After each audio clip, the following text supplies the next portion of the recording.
But did Eric give you any indication of what happened to him out there? Or Pardon me? Did Eric give you an indication of how he got hurt? No, back spasm. I think they just jumped up on it. And that's all I know. Clint, what can you say about your pen? This is the second time you won a game where your starter had to leave after one inning, and your pen gave you, 8 innings. Well, they've been very resilient. They've been very effective. Tonight they bent, but they didn't break. The guy at the end was trying to give us a hammer attack. That's funny.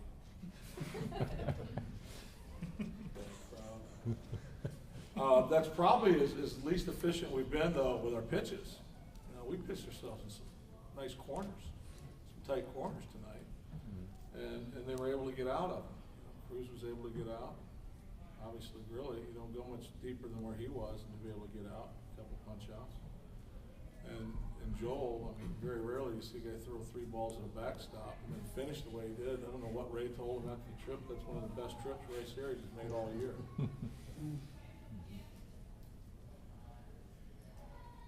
Michael made a big play for you out on the left.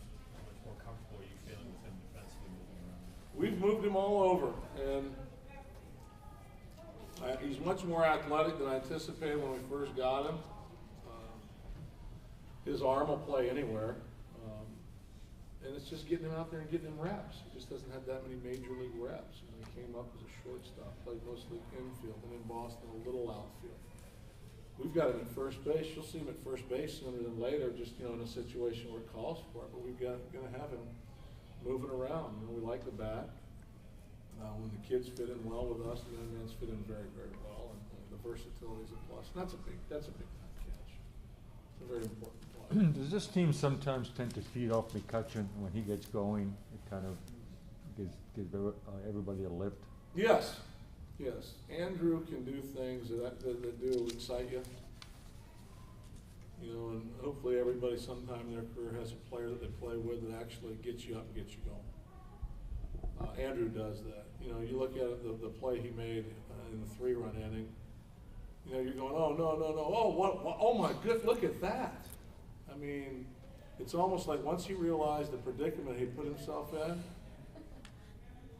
I mean, you talk about closing the gap. From when he turned third, sliding by home. You just don't see that. You don't see that. That got the guys excited, and I challenged the offense again later. So let's get crazy and score one more run tonight. Andrew hits the home run on a night that air is thick. I mean, there were some balls hit pretty good, but that air is thick. Andrew just the tar out of it. I mean, you see the shortstop going the hole like that many times, and he anticipates the guy putting on the brakes and throwing the third. And, Andrew just gunned it and it totally took the shortstop off guard. He didn't even make it. He did. Now, if that's Andrew's play, because I still haven't talked to him about it, if that was his mindset, I don't think so. I think you just got in a predicament. And once he realized that where he was, then he gunned it. That's my feeling, but you could be right. You can go in there and please ask him for me, because I really don't want to know. I'll find out tomorrow. Can you watch this type of strikeout production from Hughes?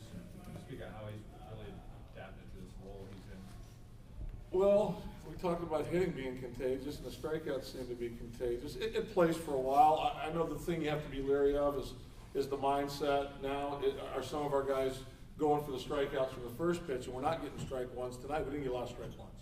Tonight we pitched behind in counts. The walks inflated. Hughes gave us 2 strong innings when we needed him. I think he had 6 walks and 6 strikeouts coming into this game. He's a sinker ball pitcher. His evolution is it's in place. I like the man. I like the makeup. I like the arm. I like the sink at the end.